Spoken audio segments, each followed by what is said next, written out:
my name is Bruce Douglas. I'm the CEO of the Global Renewables Alliance. I've been working in renewable energy for over 25 years now, obsessed with pushing the energy transition. In fact, my personal mission is to electrify everything, but with renewable energy. And that's the key. And I've just so enjoyed working with you, Sam, over the years, with the Global Renewables Alliance being on the supply side, so wind, solar, hydro, geothermal generation, and grids, connecting it to the buy side that you've led so amazingly at RE100 then, and subsequently at the Climate Group on the buy side. So over to you, Sam, for a quick intro. Thanks, Bruce. Good to see you again. Yeah, as Bruce said, we represent the demand side for renewable electricity. My name's Sam Kimmins. I'm Director of Energy with Climate Group. Relevant to this particular session, I oversee the RE100 initiative and EP100 initiatives, looking at driving corporate demand for renewable electricity and energy efficiency. Bruce, like you, I'm passionate about driving the energy transition. Electrification, as far as we can go, renewable electrification, as far as we can go, is absolutely the name of the game. We were speaking last week in Berlin about how optimistic we feel about the energy transition, where we are in that transition, and what the big milestones are coming up. Do you want to share some of the thoughts that we discussed? The energy transition is unstoppable. Yeah, so there's a lot of optimism about the direction of travel. That's clear. But the speed is not enough. And, this tripling goal. So if you take your mind back to 2 years ago in Dubai, at COP28, the heat and euphoria of double down, triple up, so doubling energy efficiency and tripling renewable energy capacity by 2030 was put on the table and agreed by all governments. That sent a great market signal. It raised awareness about the importance of renewable energy, but it really hasn't been delivered on. And so we've got 5 years now to 2030 to deliver. It's a total of 11,000 gigawatts. So that's 3 gigawatts per day, every day, built and connected. The 10-year mission is really connected to the United Nations National Determined Contributions, so the NDCs, and the updates of those going forward. There's an opportunity, a unique opportunity now for countries to update those with a 2035 timeline to put energy plans at the heart of those transition plans. And what about you, Sam? What are you seeing in that 5 to 10 year horizon? So from a corporate point of view, we're seeing real strong demand and increasing demand from companies around the world. So just to step back a little bit to explain RE100. RE100 brings together some of the largest companies in the world. Over 400 companies now committed to using 100% renewable electricity. And that includes household names like Samsung, Google, ASOS, and a number of companies from Europe, US, Japan, South Africa, all around the world.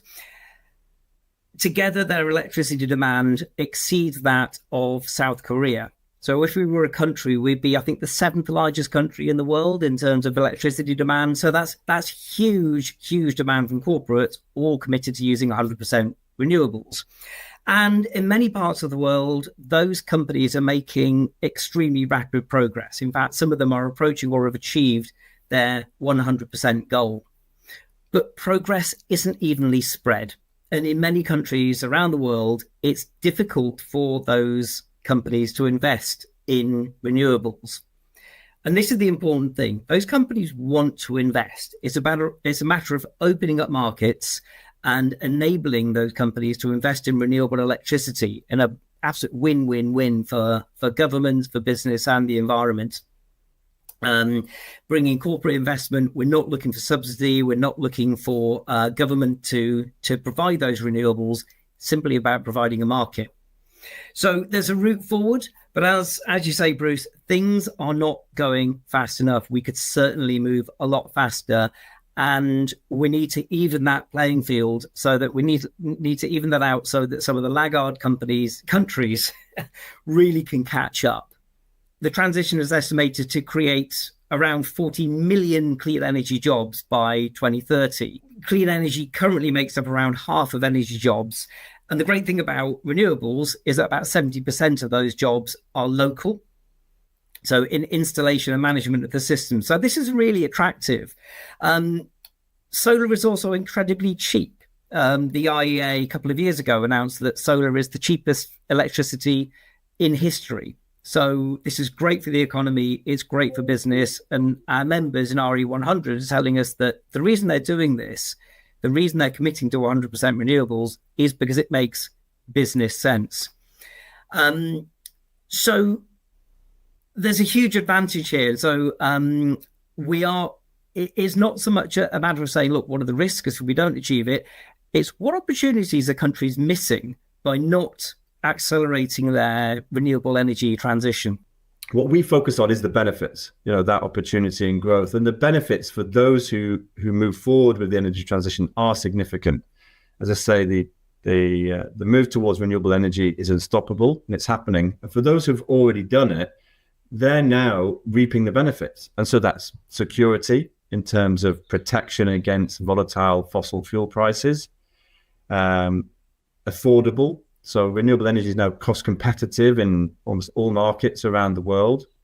It also delivers predictable power at a predictable price. So if you combine a portfolio of renewables, so wind and solar plus storage, then you get firm power. So you get firm baseload renewables that are predictable both in delivery but also in price, because there is no fuel cost. So you pay the cost up front to install it, and then there is no cost. Bit of operation and maintenance, but that's it. The final thing is about development. So what we tried to do, and this is definitely in coordination with your fantastic organization, RE100, is the link to development and industrial development. So these industrial clusters, large energy consumers, and there was a news piece just today about an aluminium smelter in Australia where they have solar and storage combined to provide firm power to aluminium smelting. Now, that would have been unheard of 10 years ago, unthinkable, in fact. But now it's not just possible, it's cheaper than coal, for sure, and at the same price as gas, and now getting cheaper than gas. So this is the way it's going. And our job at GRA is to raise awareness about those opportunities. And the second piece is influencing governments on the policies and regulation. What are the next steps for your organization? I mean, you've done some great work so far. You've now got an amazing base of companies supporting that move. What's next? Well, there's two things, and you touched on the renewabilization of industry, and due to the cost, reduced cost, better energy security. Another reason for that is demand through the supply chain for goods that are made using renewable electricity. So large corporates around the world are responding to consumer pressure. They want their goods to be made using 100% renewable electricity, and they're asking their supply chains, they're looking for suppliers who can provide those goods. So zero carbon aluminium and in future zero carbon steel are going to be incredibly important. They will be cornering the market. Zero carbon manufacturing using 100% renewable electricity is already a competitive issue in supply chain countries across Asia and Southeast Asia, with companies and countries battling out to be the leaders in provision of low carbon goods. And this is based on consumer demand. And we're working with those countries to help them achieve those goals. We've all heard the talking point of, what about when the wind doesn't blow? What about when the sun doesn't shine? Well, of course, that is front of mind for any system engineer and is being dealt with. Storage, the cost of storage has dropped by around 85%, I believe, over the past 13 years.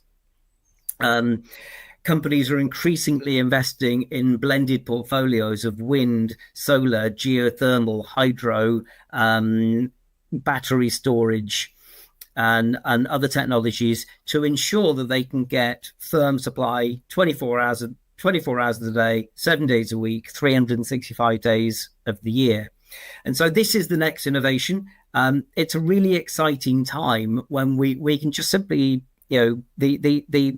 the concerns about renewables being variable, are simply no longer an issue. The technology is available. We just need to implement them on a global scale. Yeah, absolutely. And, renewables are variable, but so is demand. And Yes. so, you just have to match the two. And that now is possible. And this 24/7 is absolutely innovative, super exciting developments in that space, both from the legal, contractual, technological, digital advancements that are making that possible. But the two things that are really critical is all around the electron. And so when the electron is generated, you need to move that electron in time and location. And so, to the place where it's the load, where it's being used, but also in time. And so in time, it's storage. And you write short duration storage with batteries up to 6 to 8 hours. So cheap now and getting cheaper, really game changing. And then long duration storage from 8 hours up to even days, weeks, and even interseasonal. And there, the technology exists in long duration energy storage. So multiple different types of technology from so many companies. One I'll pick out is pumped hydro, which is, of course, quite an old technology, but seeing new life now. And that allows you to save the electrons, or save the water, which is actually electrons in liquid form, for later, and push those through the turbine. So you can literally match supply and demand going forward. I have to say that the 24/7 initiative is a journey. So we're not saying everyone should be 100%, hourly matched immediately. It's a journey towards that. And it'll take some years to get there. But, whilst on that journey, you are then incentivizing storage, you're incentivizing the second piece, which is grids, to move the electrons geographically from where the production is to where the load and the demand is. Yeah.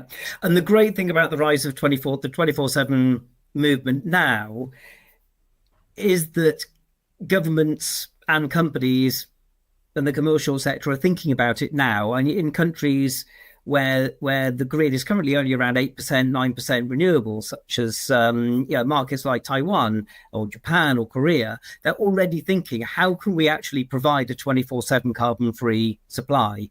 And in places like the UK, where we're getting above 50% renewable supply, really thinking about how we provide that resilience. And this is incredibly important because around the world, markets are needing to upgrade their grids to meet increasing demand. This is beyond the energy transition. This is simply to meet increasing demand and replace our crumbling grid infrastructure around the world. What's critical is we do that in a way that is fit for purpose for a 21st century energy system and not for a 20th century energy system. So the thinking is happening at the right time for us to be able to design our grids to meet future demand and future supply, modern supply methods. The urgency also, as we pointed out earlier, is about the opportunity. You've got to lock in renewables now and not lock in further fossil fuel infrastructure. This is like 30, 40-year infrastructure investments that need to be done. And so the urgency is now to create that level playing field, to invest in renewables and benefit from those immediately. In that question there is about the biggest challenges. I mean, we're speaking about opportunity, but there are challenges. And what are you facing in your work and your members? Yeah, I think the geographic disparity is incredibly important to address. And as you say, what we don't want to have is a two-tier transition where some countries are racing ahead with the 21st century power system and others are locked into old power systems. One of our Japanese members put it very clearly. Renewable electricity is their passport to international trade. It's becoming increasingly important. The cost is lower and the demand is there from key supply chains. What we don't want is companies and countries in Southeast Asia, in Africa, to be locked into old systems where they're investing in old tech now that will be around for 40, 50 years, locking them out of global trade and locking them in to extremely expensive power. So that is a big challenge. We're focusing now in South Africa, Indonesia, we're working in Malaysia to really help to drive that demand for renewables and signal to governments, look, this is the way forward, and this is the future, and signal the companies are prepared to invest. The challenges for us as the renewables industry, there's many we could point to. The level playing field being one of them, and the unfair disparity of fossil fuel subsidies versus subsidies for renewables. But I want to point to three that we can immediately affect. And there's one is on electrification, like the reduction or removal of tariffs or taxes on electricity help incentivize electrification, bring on clean and help bring on clean power. So currently in Europe, the taxes and tariffs on electricity are 2 times what they are on gas. If you look at your electricity bill, it's double the tariffs and taxes, which can be reduced or equalized across. Now, that's an immediate thing. The second thing is permitting. So permitting of renewables takes a long time. It still takes longer to permit a wind farm than it does to build it in some jurisdictions, which is crazy. It seems to be getting longer as we're getting more advanced. And the third thing is grids, again, grid connections. So currently around the world, there's about 3,000 gigawatts waiting for permitting, and there's about 3,000 gigawatts waiting for grid connection. So again, accelerated grid connections, investments in grid connections, and the better use of existing grid infrastructure. So those are the challenges we're facing. What are the initiatives that you're doing at Climate Group that trying to unlock these barriers and move things forward, especially the partnerships you have? What's very powerful about the RE100 group of companies is that they represent in some countries around 10% of the electricity demand of somewhere like Korea, around 5% of the electricity demand of Japan, and that provides a really strong demand signal to the government. So we work with those companies who have real-time experience of exactly the challenges you're talking about, the zoning requirements for where you can and can't build renewables, the grid connections, etc.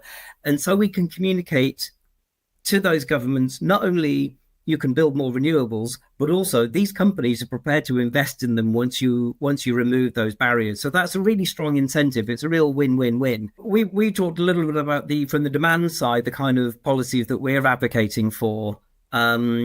What are you seeing the most effective interventions that you've seen globally, and what's the GRA looking at in terms of the key interventions that are accelerating renewable energy adoption? Permitting, grids are really critical. Those can be accelerated very easily. One example on permitting, you just accelerate the timelines when you make a submission for permits, that the timeline for that is accelerated.